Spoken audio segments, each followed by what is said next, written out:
বুয়েটে চান্স পাইনি, আমার জীবনটা শেষ। আসলে ঘটনা কিন্তু পুরোই ব্যতিক্রম। তোমার সাফল্যটা এখন আসে নাই, সামনে আসবে, এবং যখন আসবে আরো বড় ভাবে আসবে। তুমি 2030 সালে তোমার বুয়েটের বন্ধু বান্ধবরা বেরোবে, তুমি 2028 সালে একটা এস্টাবলিশড ক্যারিয়ারে পৌঁছে যেতে পারো। বুয়েটের বন্ধু বান্ধবরাই হয়তো তোমাকে দেখে একটা সময় পরে আফসোস করবে, ইস ওর তো জিনিসগুলো এস্টাবলিশ করে ফেলছে। তুমি ব্যক্তি একটা রক্ত মাংসের মানুষ, বুয়েট একটা নাম, একটা ইট পাথরের বিল্ডিং। তো তোমার ওর্থ ডেফিনেটলি এর চেয়ে অনেক বেশি।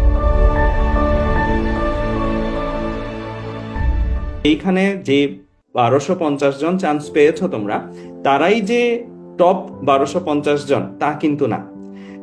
এই ধাপ পর্যন্ত যারা আসছো, বিশেষ করে যারা রিটেন পরীক্ষা পর্যন্ত বসতে পারছো, ইনফ্যাক্ট প্রিলিতেও এমন অনেক স্টুডেন্ট ছিল যারা আমরা ধারণা করেছিলাম আগে তারাও কিন্তু বুয়েটিয়ান হওয়ার সমান সক্ষমতা রাখে। অনেক স্টুডেন্টই এরকম করে ছিল, বাট তারা চান্স পায়নি। স্বাভাবিক ব্যাপার খুবই এটা, কারণ পরীক্ষার ব্যবস্থাটা এভাবেই তৈরি যে এখানে সবাই পারবে না।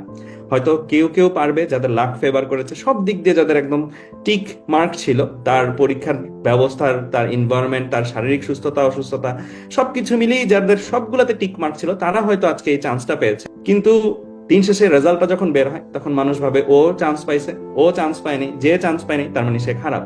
আসলে এই ধারণাটা আমরা দূর করতে চাই। তো যারা চান্স পাওনি ভাইয়া আপুরা, তোমরা, আমি অলরেডি একটা পোস্ট দিয়েছি, সেখানেও আমি একটা কথাই বলতেছিলাম যে হয়তো মনে হইতে পারে আজকের রাতটায় যে বুয়েটে চান্স পাইনি, আমার জীবনটা শেষ, বা আমি আর জীবনে কিছুই করতে পারবো না। আসলে ঘটনা কিন্তু পুরোই ব্যতিক্রম। বিশেষ করে আমরা যারা দেখতে পাচ্ছি বুয়েট থেকে পাশ করার পরে, তা আমাদের কাছে চিত্রটা একদম স্পষ্ট। বুয়েটে এই যে 24 ব্যাচে যারা ঢুকতেছে, তারা গ্রাজুয়েশন করতে একটা নর্মাল ইউনিভার্সিটি থেকে একটা স্টুডেন্ট যেই টাইমে গ্রাজুয়েশন করতে পারার কথা সেই টাইমে গ্রাজুয়েশন করতে পারবে না তারা।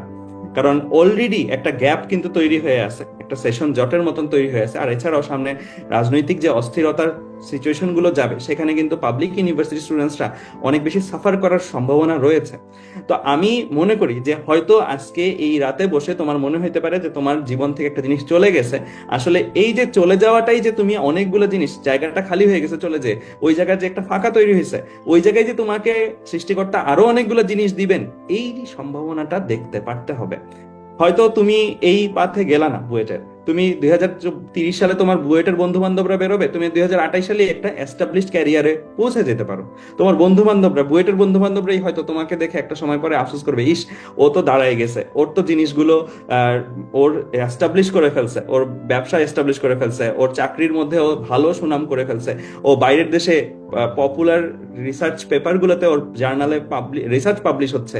মানে এই জিনিসগুলা আমরা তো বুয়েটে দেখে আসছি। আমরাও যখন 3rd ইয়ার 4th ইয়ার যেতাম, তখন মনে হইতো যে আইইউটির ওই ফ্রেন্ডটা তো এটা করে ফেলছে, কুয়েটের ওই ফ্রেন্ডটা তো এটা করে ফেলছে, বা ব্র্যাক ইউনিভার্সিটির ওই ফ্রেন্ডটা তো এটা করে ফেলছে। এই জিনিসগুলো আমরা আসলে গল্প করতাম।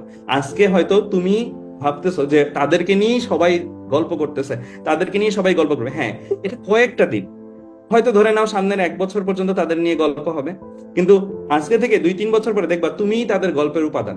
এটা খুবই মাত্রায় সম্ভব। জাস্ট তোমার ওই বিলিফটা রাখতে হবে যে না, আমিও কিছু করব। তোমার সাফল্যটা এখন আসে নাই, সামনে আসবে, এবং যখন আসবে আরো বড় ভাবে আসবে। তো এই অভিজ্ঞতাটা আমাদের মনে হয়েছে আমরা তোমাদের শিক্ষক মানুষ, আমাদের শেয়ার করা উচিত। বিশেষ করে আমরা যারা পাশ করে গেছি, সঞ্জয় দাদা আরো ভালো বলতে পারবেন, আমাদের সিনিয়র হিসেবে উনি আছেন, অপূর্ব দাদা বলতে পারবেন যে আমাদের সমসাময়িক যারা বুয়েট থেকে পাশ করছে, সিকেরুয়েট থেকে পাশ করছে, আমরা কিন্তু এখন আর ওই পাল্লায় মাপতেই পারি না। আমাদের কোম্পানিতে মানুষ নেওয়ার ক্ষেত্রে হোক, অন্যান্য কোম্পানিতে ভালো করতেছে যে তাদেরকে দেখার ক্ষেত্রে হোক, আমরা কিন্তু কোন ইউনিভার্সিটি থেকে আসছে এইটার চেয়ে বেশি সে ব্যক্তি কি, বা সে ব্যক্তি কি করেছে, এই জিনিসটা কিন্তু বেশি মূল্যায়িত হয়। তো আমি এতটুকু বলবো, নিজের ওর্থটাকে এতটা ছোট বানায়ও না যে বুয়েট দিয়ে তোমার ওর্থটা তৈরি করতে হয়, বরং তুমি নিজে বুয়েটের চেয়ে দামি। বুয়েট তোমাকে পাইলে হয়তো বুয়েটের একটা ক্রেডিট হইতো। এইভাবে একটা জিনিস চিন্তা করতে পারতে হবে, এবং কোনো আফসোস রাখা যাবে না, কোনো রাগ ক্ষোভ কিছুই রাখা যাবে না। আমি এই সময় একটা জিনিস মেসেজ দিতে চাই তোমাদের, যারা চান্স পাও নাই তাদের জন্য। অনেক ক্ষেত্রেই তোমরা এই টাইমটাতে ডিটাচড হয়ে যাও, আইসোলেটেড হয়ে যেতে চাও। মনে হয় যে না, আমার বন্ধু বান্ধব বেশিরভাগই বুয়েটে চান্স পাইছে, আমি এখন আর ওদের সমপর্যায়ের না, আমি নিজেকে আড়াল করে নিই।